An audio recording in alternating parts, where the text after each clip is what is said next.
Thank you for gathering. Prime Minister Modi, thank you. Chief Minister Rapani, thank you. To those of you who have come from more than 100 countries around the world, thank you for taking the time to be here to celebrate this incredible opportunity to do business with this incredible nation. I want to say thank you to the men and women who put every flower on this stage and every chair in here, the lights, all of it, the lights in the trees, the people who direct the traffic. This is an extraordinary event, and it is an honor to be here leading the U.S. delegation. On behalf of our President, Donald Trump, and our Secretary of Commerce, Wilbur Ross, on behalf of the U.S.-India Business Council, and the men and women who make up the U.S. delegation, thank you for the honor of speaking with you. When I was a boy, I grew up in a very rural environment, in a very humble way, raising crops and animals.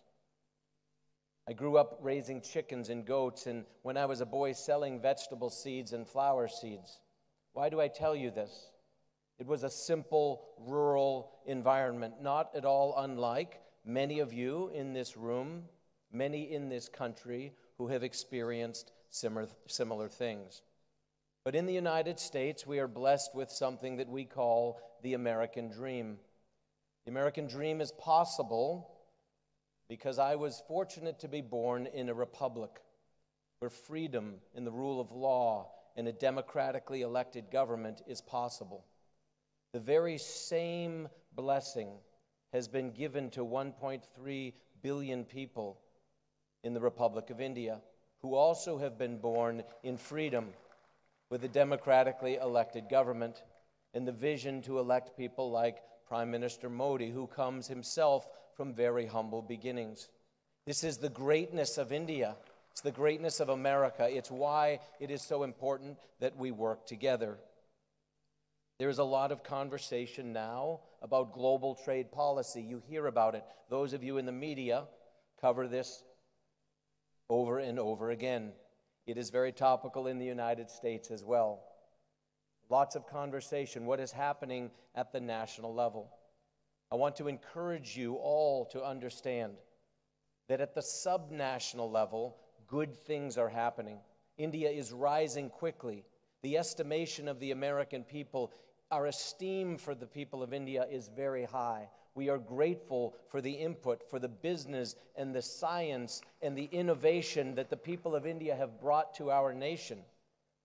Last year, more than $125 billion worth of goods and services exchanged between our countries. India is now one of our 10th largest trading partners and climbing quickly. The opportunity is bright ahead of us. This window is open for a time. But for how long will this window of opportunity be open? We don't know. Many things can happen geopolitically. There are some in the United States who have said, we are large, the world will come to us. Perhaps there are some in India who have said, we are large and the world will come to us. We will wait. I would encourage you not to wait. This is why we are here with this delegation. One of the native sons of Kentucky, perhaps our most famous native son, was a man named Abraham Lincoln. Perhaps you've heard his name. He's famous for many things, but one thing that he said was, good things may come to those who wait, but only the things left behind by those who hustle. So I would encourage you to hustle. I would encourage India to hustle and America to hustle in our conversations with one another, to work quickly with urgency, with focus. In order to do this, we must be bold. We must be visionaries, because history looks back on visionaries as people of action, people like your Prime Minister, people who are willing to take controversy by taking stances that are not always popular. And indeed, if you are bold, if you are a visionary, if we are to accomplish what the U.S. and India are capable of accomplishing, there will be controversy. But the great Greek philosopher Aristotle once noted that if you want to avoid controversy, you should say nothing, do nothing, and be nothing. I don't think that's a good alternative. The people of India demand better than nothing. They are demanding action and bold leadership. You have that in your Prime Minister. It is an honor for me to work with him, even in some small way. There's great opportunity before us. The man who invented these lights, Thomas Edison, once said that most people miss opportunity because it usually shows up in work clothes and looks like hard work. And this is true. There is great opportunity, but there is great work ahead of us. We can accomplish these things, I know it. How can we do it? We can do it by cutting red tape. Honorable Prime Minister, you have been asked from this stage to think about limiting the amount of competition and limiting the exchange of ideas and of information and of goods. I would encourage you to think the opposite. It is important to be protective. It is important to put the people of India first, but it is also important for their opportunity and for our opportunity as citizens of the world to trade with one another, exchange ideas, because iron sharpens iron. And the greatest possibility comes from the exchange of these ideas. If we can cut red tape, I wear this simple button. It's a pair of scissors cutting through red tape. I had the opportunity to share this with you yesterday when we met. If we can cut the regulations, cut the bureaucracy, cut the red tape, the opportunity is incredible between our nations. It's truly incredible possibilities. I will close with this. Just a few months ago here in Gujarat, there was the dedication of the tallest statue in the world. It has been mentioned earlier today. The Statue of Unity. It honors Sardar Patel, a man who was a brilliant statesman, an innovator, a visionary, a man of action, somebody who pushed people to accomplish great things. And now he is honored with this Statue of Unity. The flag of Kentucky has a motto. The motto on our state flag says, "United we stand, divided we fall." United we stand, divided we fall. It is appropriate given the unity that has come from this state of Gujarat. The opportunity before us between India and the United States is incredible. But the responsibility falls on each one of us, those of us in elected positions, those of you who are in industry, those of you who represent various constituencies. We have much work to do, but we can do this. We must do this. The future is bright indeed. United we stand, divided we fall. Thank you. Thank you, sir, for those warm words of praise for India and its enlightened leadership in your inspiring address. We are honored to invite Governor General Designate Australia, our partner country, and current Governor of New South Wales, Mr. David Hurley, for his address.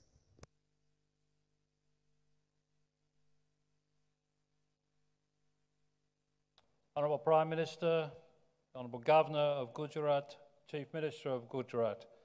It's a delight for me to be here today leading the Australian delegation, in particular representing the state of New South Wales. We've heard about the closeness of many countries and their relationships with India today. But the Indian-Australian, the Gujarat-New South Wales relationship is very close.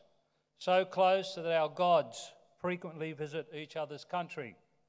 Today, the former captain of the Australian cricket team, Alan Border, is here with us, while the Indian captain, Virat Kohli, strides triumphant across Australia. Kohli's building and leadership of India's cricket team mirrors the role that Gujarat has played in leading and uplifting the Indian economy. The New South Wales government has recognised this, and it was a driver for the implementation of a memorandum of understanding linking New South Wales and Gujarat in a state-to-state relationship. An MOU agreed under the guidance of the Prime Minister when he was the Chief Minister of Gujarat. The Australian government sees what the world sees, and India growing in economic and strategic weight. That is why the Australian Government commissioned and released a new India strategy last year, entitled An Indian Economic Strategy to 2035, Navigating from Potential to Delivery. And that strategy is being delivered. The Australian Government eagerly anticipates an Indian government response to the strategy, a strategy that will, I believe, set in place a strong framework for bilateral trade and business, but more than that, a framework with a global outlook that capitalises on the strength of both countries and their economies. In New South Wales, we have a significant Indian community. It has made a wonderful contribution to the life and the economic fabric of our country. We also welcome many, and indeed more, Indian students, tourists and businesses to our shores every year. As is in the Indian way, these close bonds between people have grown and over time allowed for trusting business relationships to develop. Indeed, Gujarat is one of two Indian states where New South Wales can proudly point to a bilateral agreement that is helping to inform better relations and improve business outcomes. Our partnership, in particular with Gujarat, has been designed to encourage collaboration and problem solving in key areas where we both face challenges, such as the educating of our youth, sustainable urban development, clean technologies, skill development, and agribusiness. The agreement is indeed supporting an increased business engagement at the micro level, and we're delighted to welcome more businesses from Gujarat to New South Wales each year. The theme of this year's summit, Shaping a New India, acknowledges the growth and transformational change currently underway here. As India enters a period of sustained growth, it offers enormous potential and growth opportunities for global partners. We in Australia, and particularly New South Wales, from my perspective, want to join with you on this journey, and we believe that we can be a valuable partner. In New South Wales, we're addressing our social and economic challenges through ingenuity, innovation, technology and global partnerships. And we have found a like-minded partner in Gujarat and more broadly in India. New South Wales is Australia's, and I think the Asia-Pacific, centre of innovation and new thinking. It's where high-tech startups and innovative leaders have found a natural home, and where they are supported by a strong financial ecosystem, an economy that has had continuous growth for 27 years, and an education sector that assists them to thrive. I believe that we can share this common approach, this common understanding with Gujarat. That is why we are spending more time, money and resources helping our local innovators visit India. Today, we provide more support to New South Wales entrepreneurs who want to access talent and partners in India than we do for those who want to go to Silicon Valley, New York or London. This global summit is an acknowledgement that growth will be driven by collective and collaborative effort, and I echo the words of our previous speaker, collaborative and collective. It will only stall and stutter if undertaken in isolation. New South Wales, and indeed Australia, is an open, welcoming and globally oriented economy that is delivering growth through stronger partnerships and collaboration. India is and will continue to be an essential element, an essential ingredient in our success. So I look forward over the next 2 days to meeting with businesses, members of the Indian government and other participants who share the same optimism and the same drive. Again, it's a pleasure to be invited to represent Australia and New South Wales here at this summit, and I wish you all every success. Thank you. Thank you, sir. On this occasion, we are honoured to receive a recorded video message from the Honourable President of Israel, His Excellency, Mr. Benjamin Netanyahu. Warm greetings from Jerusalem to the vibrant Gujarat Global Summit. The summit celebrates India's impressive economic growth and its enormous contribution to the global economy. I congratulate my good friend, Prime Minister Narendra Modi, on initiating the summit. I congratulate him on his vision to propel India into the future through the power of innovation. I will never forget my visit to India and Gujarat last year. I'll never forget the warm welcome we received. Gujarat will always symbolize the powerful connection between our two peoples. 100 years ago, some of the Indian soldiers who fell in the battle to liberate the port city of Haifa in Israel were Gujaratis. We honor and cherish their memories. After the 2001 earthquake in Gujarat, Israel sent rescue workers to establish a field hospital. And in this field hospital, 18 babies were born. One of them is called, a girl, Israela. Our people have a long history of working together, and today our cooperation is stronger than ever. We cooperate in almost every field: water, agriculture, security, R&D, cyber, even the movie industry. Last year, Prime Minister Modi and I launched the India-Israel Innovation Bridge to jointly address our most pressing global challenges, using technology, using the power of the mind, using the power of creativity. Together, we're building limitless possibilities for the future. I want to wish you a successful summit. You have a great program, you have a great leader, and you have a great vision.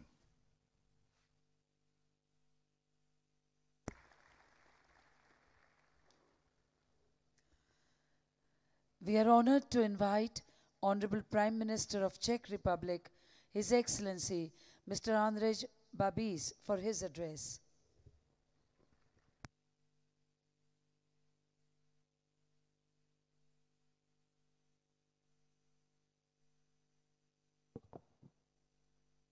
Honorable Prime Minister of India, heads of states and governments, Chief Minister of Gujarat, ministers, business representatives, ladies and gentlemen. Namaste and good afternoon to you all. I thank Prime Minister Narendra Modi and Chief Minister Vijay Rupani for inviting me to participate in the vibrant Gujarat Global Summit 2019.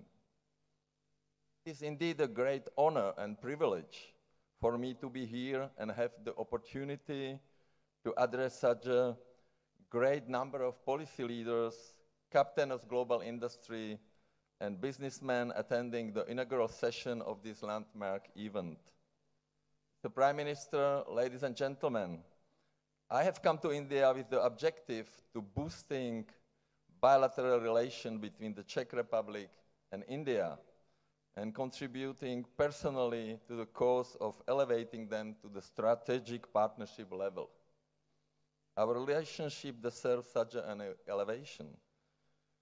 The Czech Republic and India enjoy multifaceted ties encompassing trade, investment, science, energy, and people-to-people contacts. We have the similar vision of globally shared prosperity built on democracy, human rights, good governance, and all-inclusive growth. We support each other in international forums and conduct fruitful dialogue on global issues.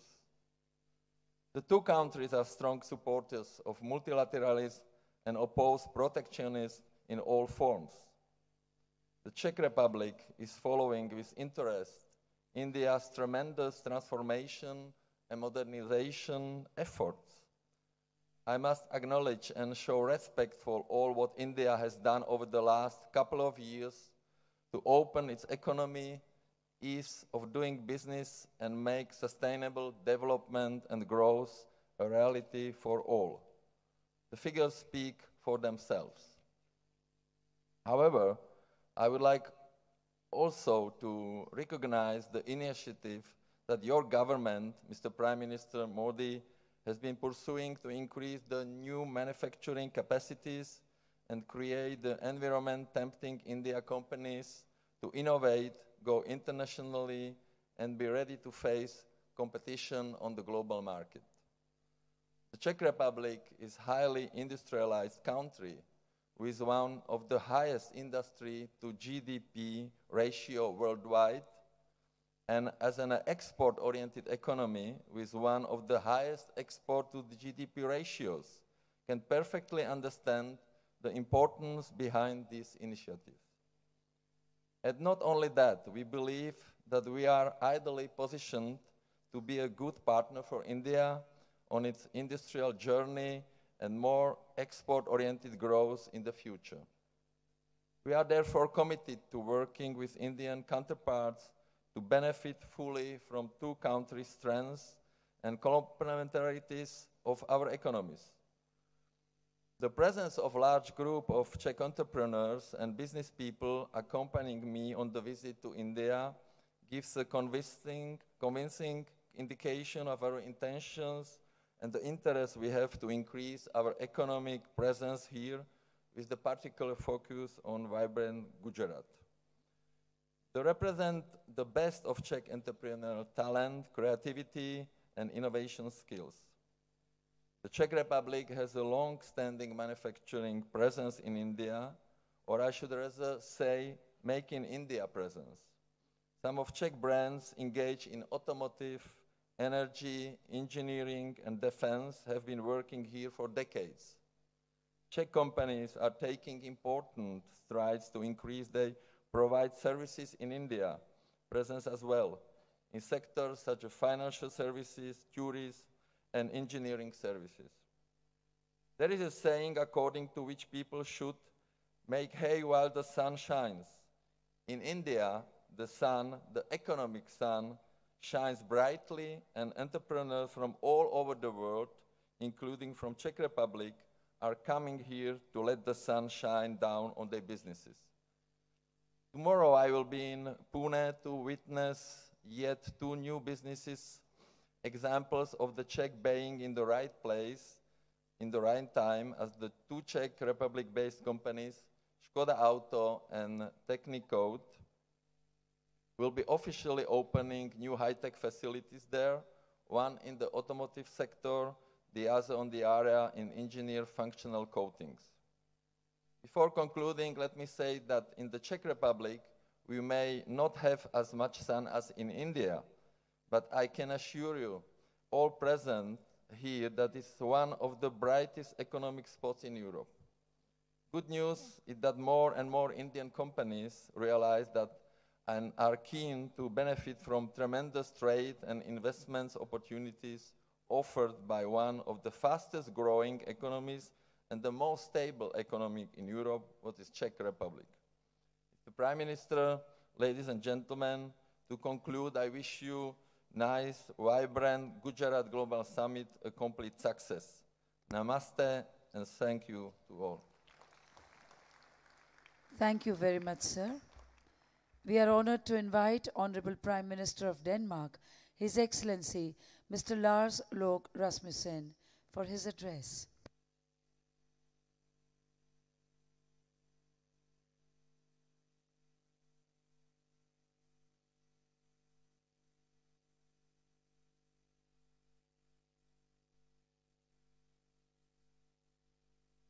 Honorable Prime Minister Modi, Honorable Chief Minister Rupani, dignitaries, excellencies, ladies and gentlemen. I'm indeed honored to be here today, and I'm grateful for the hospitality you have shown to me, to my wife, and the Danish business delegation. Thank you very much. India is on the move. Rapid growth, profound development, new possibilities for millions and millions of people. Within a relatively few years, India has managed to deal with challenges that go way back. This is incredible and calls for respect. Yet, with the solving of old challenges, new challenges occur.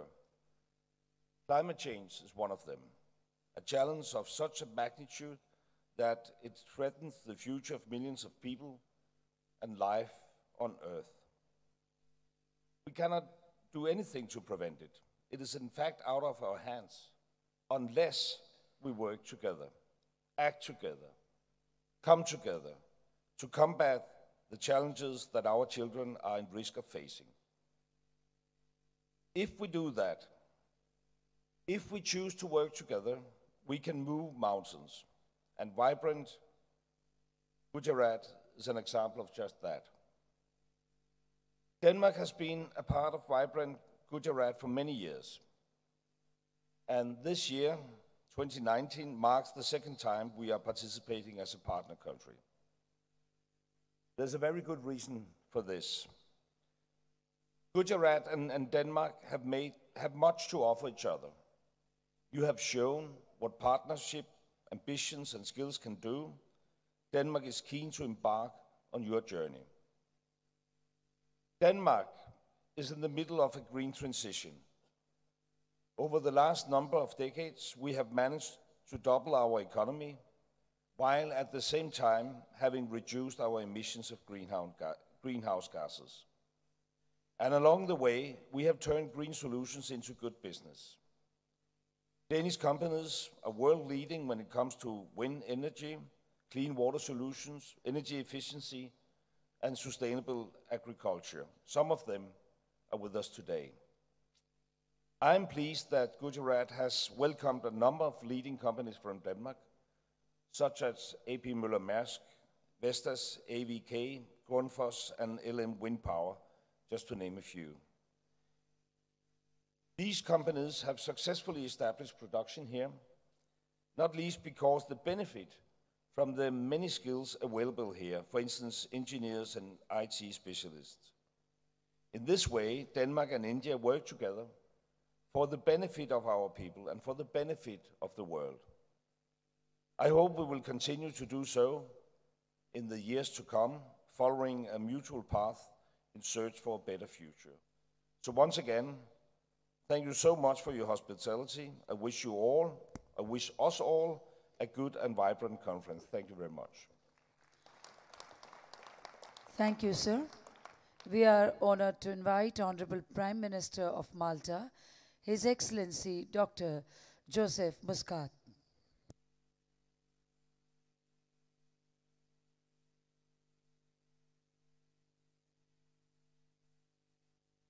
Prime Minister, Chief Minister, Excellencies, guests. During my time as Commonwealth Chair in office, I got to understand much better the dynamic leadership of India, an up-and-coming key driver of the world economy. And I know that this is the vision of your Prime Minister for a new India by 2022, a vision that he has endeavored to achieve since his time as Chief Minister here in Gujarat. This is a state that punches above its weight in India. It accounts, if my numbers are correct, for 5% of the country's population, but is responsible for more than a fifth of the country's exports. Your openness, commitment to reducing bureaucracy, and strong investment in infrastructure are key factors behind this impressive track record. Malta is quite different from Gujarat in many ways, but there are considerable similarities too. We are the smallest state in the European Union, but we also have an economy that has punched above its weight for the past year. While most of Europe has struggled considerably after the financial crisis, Malta's economy has continued to grow consistently after a period of lull. I am proud to say that for every year since I've become Prime Minister, my country has experienced the largest relative growth in jobs out of all European countries. Whereas in the first 10 years after joining the European Union, our GDP per capita had settled at around 82% of the European average. The past 6 years, we have risen to almost at par of the European average. At the same time, the stock of FDI has increased by a third. We have turned a fiscal deficit into a surplus while cutting taxes, and we cut out our debt to GDP ratio. The main reason for this turnaround is our commitment to enhance the competitiveness of our economy by reducing burdens to business. To achieve this, we have transformed, for example, our energy sector, attracting private investment in our public utility, similarly to what Gujarat did some years before us. We even internationalized our energy company that has since started investing in clean energy projects all over Europe. and then also in diversification in other sectors. I'm obliged to mention an Indian company, Streamcast Data, which is one of our partners in providing multinationals in Europe and North Africa with cutting-edge global data centers. We also worked hard to make our country more attractive to investors by cutting bureaucracy and supporting industry directly. Through our policies, we made our economy one of the most stable in the world. In fact, the latest Global Competitiveness Report issued by the World Economic Forum has us as the top country worldwide in this regard. Investors have clearly benefited from this conducive environment. Take the example of Aurobindo, an Indian pharmaceutical firm that has its European testing base in Malta, and which has since invested in the largest analytical testing facilities in Europe, while doubling its very skilled workforce. Actually, our own medicine authority, the Malta Medicine Authority, is quite popular here in Gujarat due to its standards in overseeing inspections in local pharmaceutical companies, as it does in India, in the Gulf, and elsewhere, so that companies can get a certificate of good manufacturing practice to enter the European markets. We are becoming a nimble and dynamic hub of choice which wants to partner up with other hubs, such as Gujarat in India. We are now consolidating ourselves as the blockchain island by becoming, as we have become since November last year, the first jurisdiction worldwide to enact legislation regulating the distributed ledger technologies, better known as blockchain. I believe that blockchain will revolutionize the way in which public and private businesses will operate.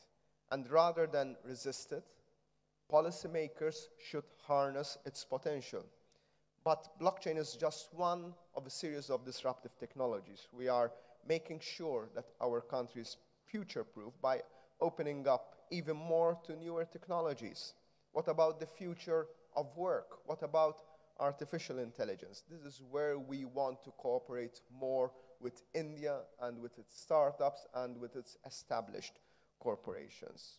That is why we believe that there is a tremendous opportunity for cooperation. Cooperation that we have seen over the years. There is a very good Indian diaspora in Malta that has been with us since the mid-18th century. Indian families that have prospered with us, taking the advantage of benefits in the world's first era of industrialization and globalization. As of recently, we are witnessing a renewed wave of interest from Indian corporations in our country. In particular, those Indian families and businesses who for historical reasons have made London their European base for operations. Without entering into the merits of what's going on right now in the UK, I can tell you that many Indian companies are finding in Malta, with our shared Commonwealth values, an ideal alternative as a European base. I look forward to welcoming more businesses to Malta, more Indian businesses to Malta, and to having a vibrant relationship. Thank you very much. Thank you, sir. We are honored to invite President, Republic of Uzbekistan, His Excellency, Mr. Shavkat Mirziyoyev, for his address.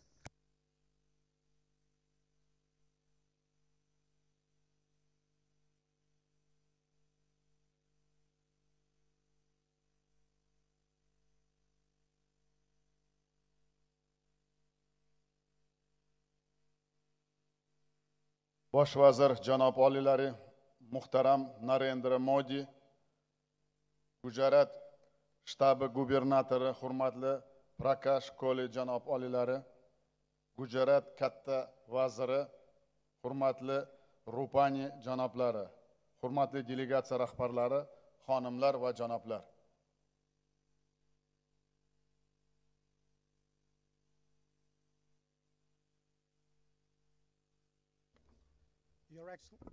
Your Excellency, Honorable Prime Minister, Mr. Narendra Modi, Your Excellency, Governor of the State of Gujarat, Mr. Prakash Kohli, Chief Minister of the State of Gujarat, Mr. Vijay Rupani, distinguished heads of delegations, ladies and gentlemen.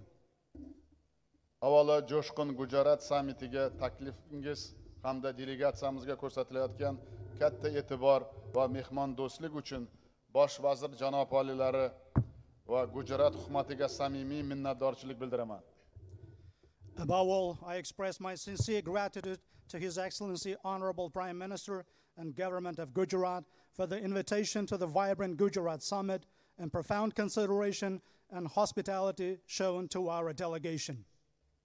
Betakror Gujarat qadimiy tarixi va noyob madaniyati bilan nafaqat Hindistonda, balki butun jahonda mashhur ekanini yaxshi bilamiz.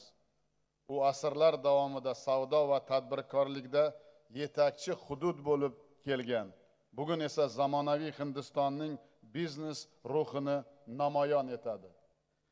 We are well aware of that the unique Gujarat is famous for its ancient history and rare culture, not only in India, but also throughout the world. For centuries, it has been a leading venue for trade and entrepreneurship, and today it reflects the business spirit of modern India.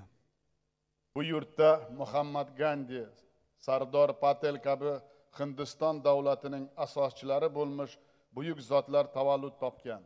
Bu zamin mening do'stim bosh vazir Narendra Modining vatani hamdir. This land was a birthplace for such founders of the state of India, the great men as Mahatma Gandhi and Sardar Patel. This land is also home to my friend, Honorable Prime Minister Narendra Modi. Gujarat misolida butun Hindistonni modernizatsiya, innovatsiya va barqaror taraqqiyotning global markaziga aylantirishga qaratilgan sizning harakatlaringiz janob bosh vazir o'z natijalarini bermoqda. Men Gujaratga kelib bunga yana bir bor amin bo'ldim. Your efforts and the example of Gujarat to turn entire India into a global hub of modernization, innovation, and sustainable progress are yielding their results. By coming to Gujarat, I have become convinced of this once again. Hurmatli sammit ishtirokchilari, Hindiston bilan uzoq muddatli strategik sheriklikni mustahkamlash O'zbekiston tashqi siyosatining ustuvor yo'nalishlaridan biridir. O'tgan yili Modi janob oliylari bilan bo'lgan samarali uchrashuvlarimiz ko'p qirrali munosabatlarimiz rivojiga ulkan turtki berdi. Dear participants of the summit, strengthening the long-term strategic partnership with India stands as one of the priority directions of Uzbekistan's foreign policy. The productive meetings we have held last year with His Excellency Mr. Modi rendered enormous impetus to the development of our multifaceted relationships. O'zaro hamkorligimizning kengaytirish uchun quyidagi masalalarga alohida to'xtalib o'tmoqchiman.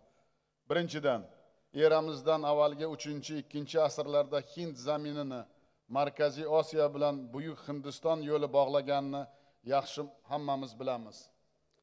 I would like to particularly dwell on the following issues in terms of expanding our mutual cooperation. First, it is well known that the Great Indian Road connected the Indian land with Central Asia in 3rd, 2nd centuries BC. Bugun ham Markaziy va Janubiy Osiyo bozorlari o'rtasidagi ishonchli savdo va transport kommunikatsiyalarini yaratish har qachongidan dolzarbdir. Biz Trans-Afg'on temir yo'li loyihasini muhokama qilyapmiz. Istiqbolda bu yo'l Janubiy Osiyoga, jumladan Cho'g'bahor porti orqali Hindistonga chiqish imkonini beradi. Yet today it is still ever urgent to establish the reliable trade and transport communications between Central and South Asian markets. We are discussing the project of the Trans-Afghan Railroad and the future. This route will enable access to South Asia and in particular through Choghbahar seaport to India. Ikkinchidan, biz yetakchi Hind kompaniyalarining ilg'or texnologiyalari va innovatsiyalarining keng jalb qilishdan manfaatdormiz. Telekommunikatsiya, informatsion texnologiyalar dasturiy ta'minot, qishloq xo'jaligi, qayta tiklanadigan energiya hamda ushbu sohalar uchun yuqori malakali mutaxassislar tayyorlash uchun qo'shma loyihalarni amalga oshirishni taklif etamiz. Technological Park in the city of Tashkent. Uchinchidan, biz mamlakatimizga Hindiston sarmoyalarini jalb etish uchun Hind kompaniyalarining eng qulay sharoit va keng imtiyozlarni yaratib beramiz. Biz avvalo kimyo sanoati, energetika, farmatsevtika, tekstil, charm poyabzal, turizm sohalaridagi istiqbolli loyihalarni amalga oshirishdan manfaatdormiz. Andijon viloyatida birinchi O'zbek-Hind erkin farmatsevtika zonasi yaratilishi bu boradagi sheriklikning yorqin misolidir. Third, in order to draw investments from India to our country, we will create the most comfortable conditions and extended benefits for the Indian companies. We are, above all, interested in implementing prospective projects in the spheres of chemical industry, energy, pharmaceuticals, textiles, leather and footwear, and tourism. Establishment of the first Uzbek-Indian free pharmaceutical zone in Andijan region serves as a vivid example of partnership in this direction. To'rtinchidan, Gujarat ikki tomonlama hamkorlikning kuchaytirishda muhim rol o'ynashini ishonchim komil. Gujaratning ulkan iqtisodiy salohiyati va Andijon viloyati bilan sheriklik aloqalaridan kelib chiqib, Shoh Bobur tug'ilgan va ulug' Akbar Shoh ajdodlarining vatani bo'lmish Andijonda O'zbekiston-Hindiston mintaqalari biznes forumini shu yilni o'tkazishni taklif qilamiz. Fourth, I'm confident that Gujarat can play an important role in strengthening the bilateral cooperation. Based on the enormous economic potential of Gujarat and its partnership links with Andijan region, we propose to hold this year the Uzbekistan-India Regional Business Forum in Andijan, the birthplace to Babur Shah and home to ancestors of the great Akbar Shah. Beshinchidan, madaniyat, fan, ta'lim, tibbiyot sohalarida aloqalarni yanada rivojlantirishga alohida e'tibor beramiz. 2020-yilda Hindistonda O'zbekiston madaniyat yilini hamda O'zbekistonda Hindiston madaniyat yilini o'tkazishni taklif etamiz. Fifth, we will pay special attention to further developing relations in the spheres of culture, science, and education, medicine. We propose to conduct in 2020 the Uzbekistan Culture Year in India and the India Culture Year in Uzbekistan. Har ikkala davlatda aholining katta qismi yoshlar ekanini inobatga olgan holda joriy yilda yurtimizda O'zbek-Hind yoshlar festivalini o'tkazishni reja qilyapmiz. Shubhasiz, bu kelajakdagi munosabatlarimiz uchun eng katta investitsiya bo'ladi. Taking into account that the major part of population in both states is the youth, this year we are planning to organize the Uzbek Indian Youth Festival in our country. There is no doubt this will serve as the biggest investment to our relationships in the future. Muhtaram summit ishtirokchilari, hurmatli do'stim Modi janob oliylari, sizni va buyuk Hind xalqining yaqinlashib kelayotgan milliy bayram Respublika kuni bilan samimiy tabriklayman.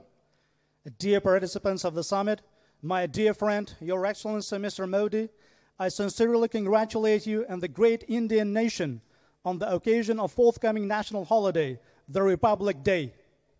Ushbu fursatdan foydalanib barchangizni summit doirasida tashkil etilgan O'zbekiston ko'rgazmasiga taklif qilaman. Sizlar bu yerda mamlakatimizning sanoat, investitsion va sayyohlik salohiyati, boy tariximiz va madaniyatimiz bilan yaqindan tanishish imkoniyatiga ega bo'lasiz.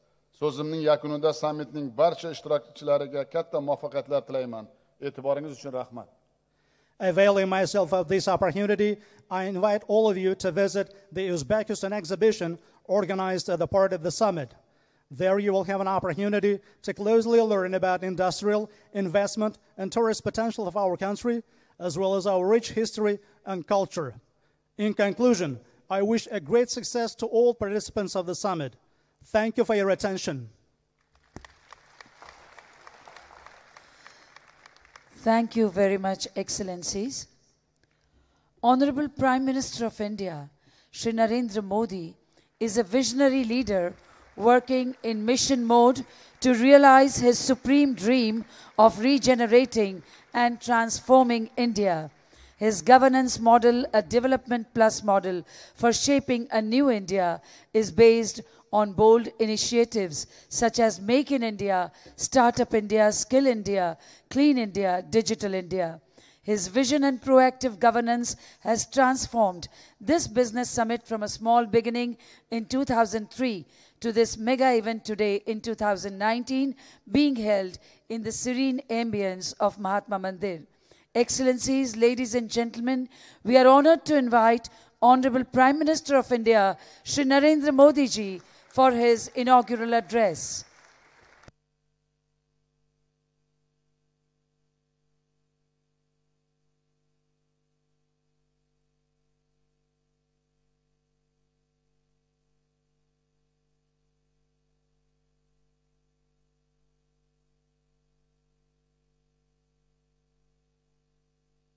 His Excellency, the President of Uzbekistan, Mr. Satwat Mirzoyev, His Excellency, the Prime Minister of Denmark, Mr. Lars Løkke Rasmussen, His Excellency, the Prime Minister of Czech Republic, Mr. Ande Babiš, His Excellency, the Prime Minister of Malta, Dr. Joseph Muscat, Honorable Ministers and Excellencies from various countries, representatives and delegates from partner countries, corporate leaders, invitees, participants, and delegates, dignitaries on the dais, young friends, ladies and gentlemen, I'm delighted to welcome you to the 9th chapter of the Vibrant Gujarat Summit. As you can see, this has now become a truly global event, one that has space for everyone. It has dignity of the presence of senior political leadership. It has the energy of CEOs and corporate leaders. It has the gravitas of institutions and opinion makers. And it has the vitality of young enterprise and startups. Vibrant Gujarat has contributed to the confidence building of our enterprise. It has also helped in capacity building and adoption of global best practices by government agencies. I wish you all a productive, fruitful, and enjoyable summit. In Gujarat, this is the season of the kite festival or Uttarayan. Amid the busy schedule of the summit, I hope you shall be able to take some time out to enjoy the sights and sounds of the festivities and the state. I particularly welcome and thank the 15 partner countries of this edition of Vibrant Gujarat. I also thank the 11 partner organizations and all those countries, organizations, and institutions who are holding their seminars at this forum. It is also a matter of satisfaction that 8 Indian states have come forward to make use of this forum to highlight their respective investment opportunities. I hope you all shall find time to visit the global trade show, which is remarkable in a scale and range of world-class products, processes, and technologies. In fact, Gujarat represents the best of business spirit which exists in India. This event is further sharpened the edge which Gujarat had seen several decades. The vibrant Gujarat Summit has had a transformation journey of 8 successful editions. A number of conventions and seminars have been organized on various topics. These issues are of importance to Indian society and economy, as well as the entire global community. By way of example, let me mention the celebration of Africa Day tomorrow and the global conclave of International Chambers on 20th January. Friends, assembled here today is truly august gathering. We are honored by the presence of many heads of state and government and several other distinguished delegates. This shows that international bilateral cooperation is no longer limited to national capitals, but now extend to our state capitals as well. In India, as in most emerging economies, our challenge is to grow horizontally as well as vertically. Horizontally, we have to spread the benefits of development to regions and communities that have lagged behind. Vertically, we have to meet and enhance expectations in terms of quality of life, quality of services, and quality of infrastructure. We are well aware that our achievements here in India will directly impact 1/6 of humanity. Friends, those who visit India regularly would have felt a change in the air. The change is both in terms of direction and intensity. Over the last 4 years, the focus of my government has been to reduce government and enhance governance. The mantra of my government has been reform, perform, transform, and further perform.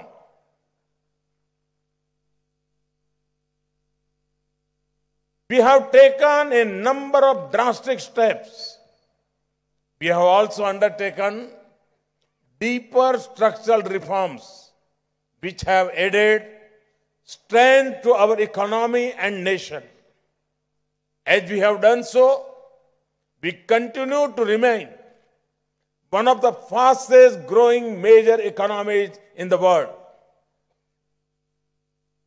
Major international financial institutions like the World Bank and the IMF, as well as agencies like Moody's, have expressed confidence in India's economic journey.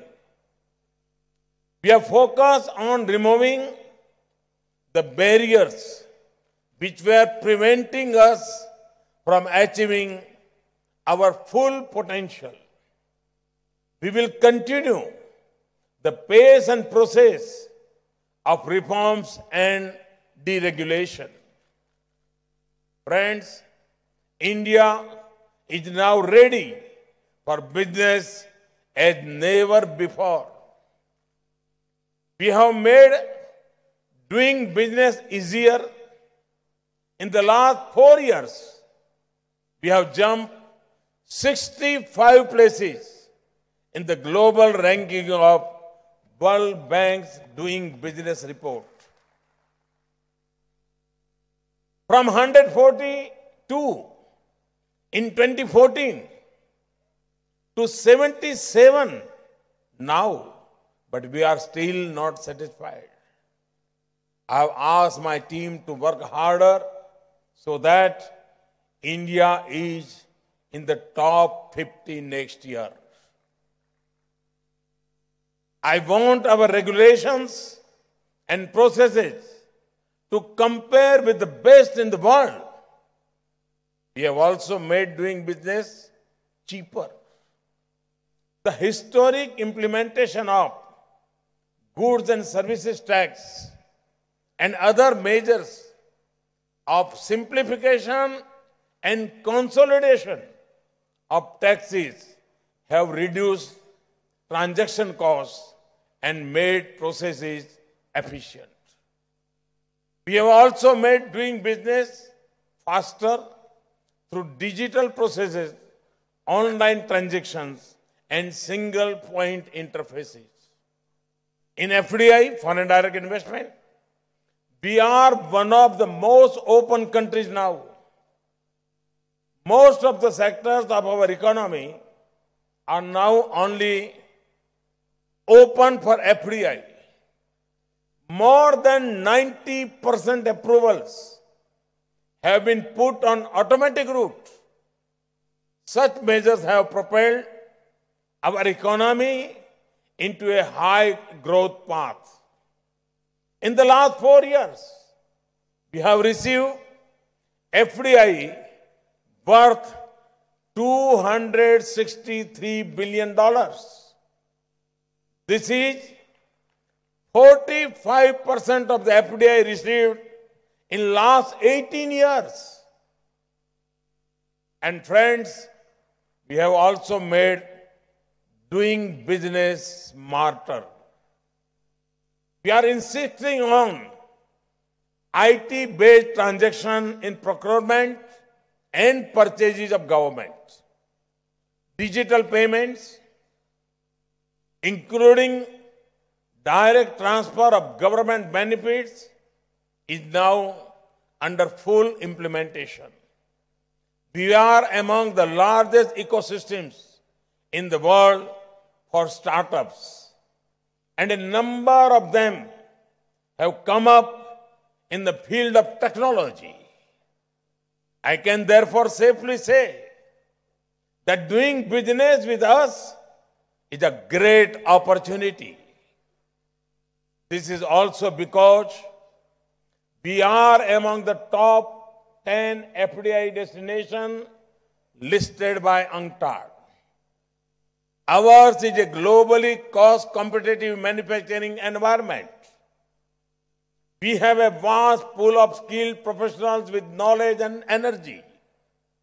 We have a world-class engineering education base and strong research and development facilities. Rise in GDP, a rising middle class, and their purchasing power is creating further growth in our huge domestic market. In the last 2 years, we have moved towards a low-tax regime on the corporate side. We have lowered the tax from 30% to 25% for new investments as well as small and medium ventures. On IPR issues, we have evolved benchmarking policies. Now, we are one of the fastest trademark regime. The Insolvency and Bankruptcy Code now gives business an exit window without the burden of long legal and financial battles. Thus, for the start of business, its operation and closure, we have paid attention in building new institutions, processes, and procedures. All this is important, not just for doing business, but also for ease of life of our people. We also understand that being a young nation, we need to create job opportunities and better infrastructure. Both are linked with investments. Therefore, In recent years, there has been unprecedented focus on manufacturing and infrastructure. We have worked hard to promote manufacturing to create jobs for our youth. Investment through our Make in India initiative have been well supported by programs like Digital India and Skill India. Our focus also includes bringing our industrial infrastructure, policies, and practices to base global standards and to convert India into a global manufacturing hub. Cleaner energy and greener development,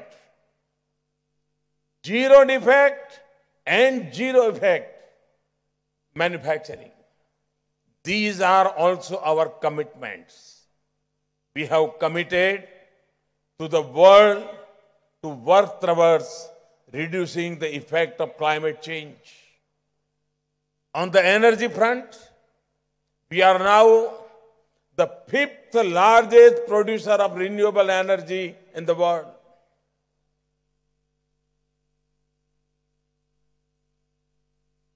We are fourth largest wind energy and fifth largest producer of solar energy.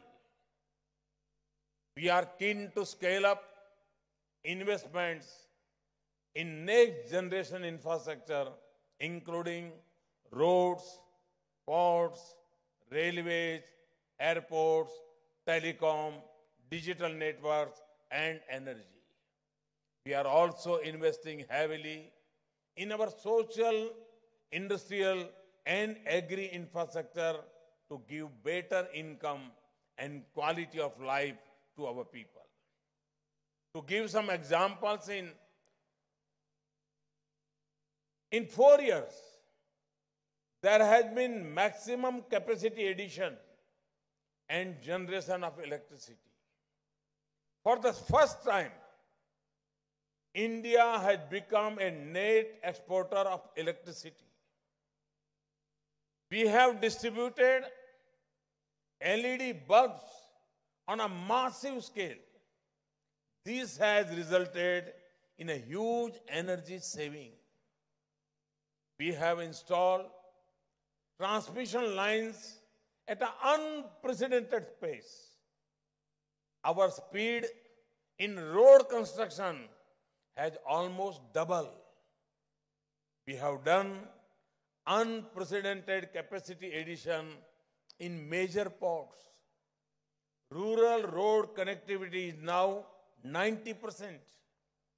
The speed of setting up new rail lines, gauge conversion, doubling, and electrification of railway tracks has also doubled. We are debottlenecking execution of major projects on a regular basis through an online processes. Our public-private partnership regime for infrastructure has been made more investor-friendly. At 7.3%, the average GDP growth over the entire term of our government has been the highest of any Indian government since 1991.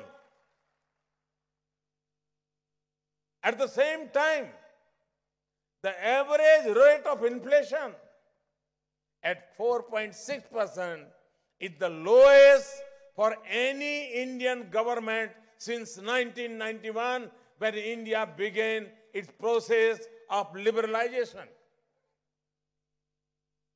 We believe that fruits of development must reach people with ease and efficiency.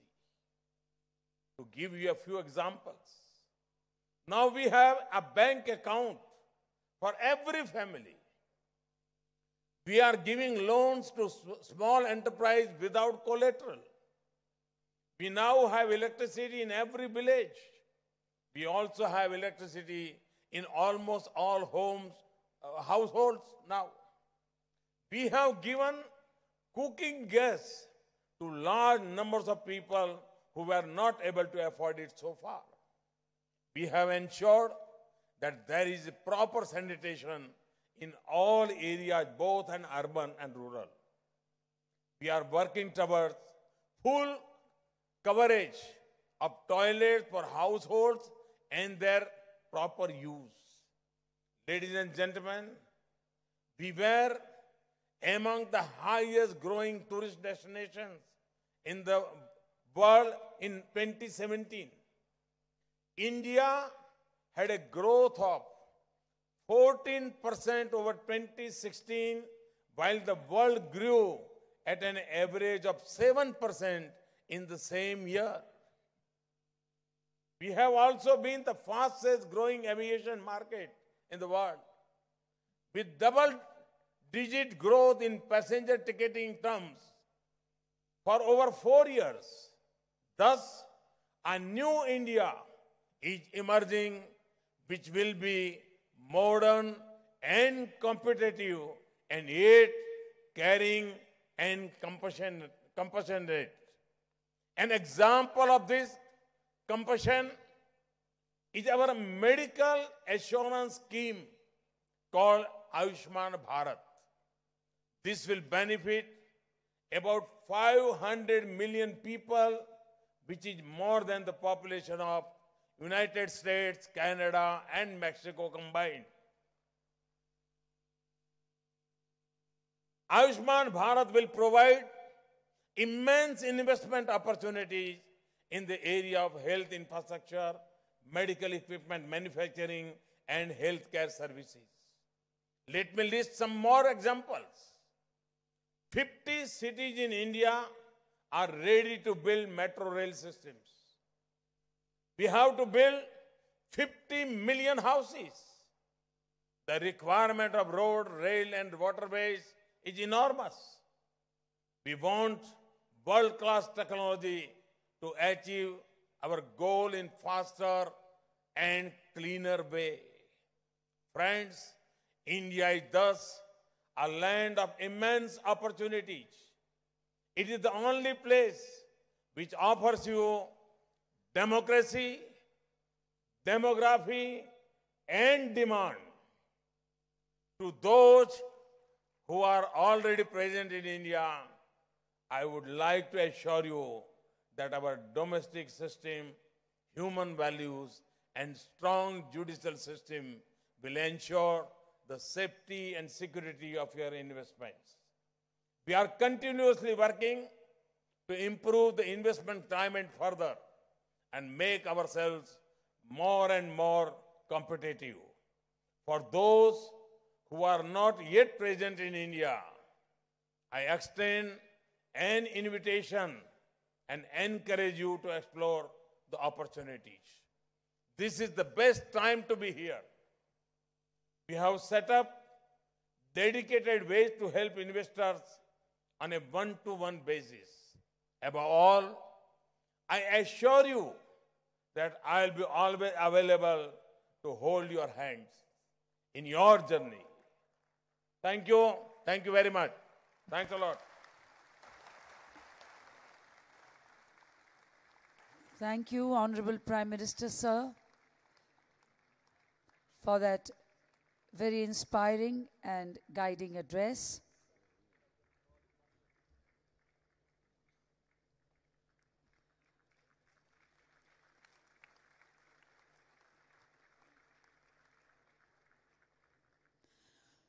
With that, we conclude the inaugural session of the Vibrant Gujarat Global Summit 2019. Gujarat is a state where business is celebrated. Be a part of it.